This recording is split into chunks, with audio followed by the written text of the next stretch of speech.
നല്ല അരളിപൂത്ത മണം. അരളിപൂത്ത മണമല്ല, പിന്നെ അവിടെ ആണലി പെറ്റെടുത്ത മണോ.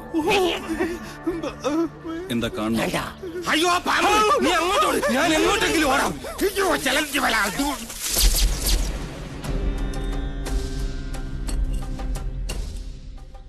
വടക്കിന് കൂടാതെ മറ്റു ഗ്രഹങ്ങൾ ഉണ്ടായാൽ അതിനെ ഹിരണ്യനാഭി എന്ന് പറയും.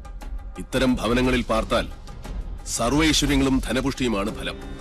പക്ഷേ നമുക്ക് അധ്വാനിക്കേണ്ടി വരും.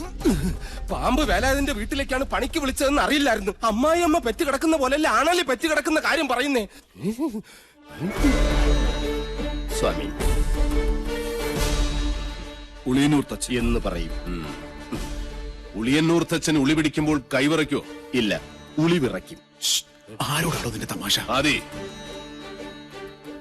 ഉളിയന്നൂർ തച്ചന്റെ താവഴിക്ക് വികടത്തം പൈതൃക സ്വത്താണ്. അതിന് ഈ ഭൂമി മലയാളത്തിൽ മരുന്നില്ല.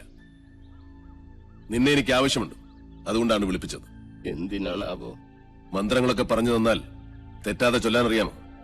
അറിയാമോന്ന്? തെറ്റു പറ്റിയാൽ 100 ആവർത്തി ഇമ്പോസിഷൻ എഴുതിക്കോളാവേ. ഇവനെ കൊണ്ടുപോയി കുളിപ്പിച്ച് ശുദ്ധമാക്കും. ശരി, ക്ഷമിക്കണം. കഴിഞ്ഞ ഞായറാഴ്ച ഞാൻ കുളിച്ചതാ. ഇനി അടുത്ത ഞായറാഴ്ച കുളിക്കാവൂ. വ്രതമുണ്ട്. എന്നെ കുളത്തിക്കൊണ്ടിട്ട കുളത്തിലെ മീനുകളെല്ലാം ചത്തു പെരുവും നിശ്ചയ.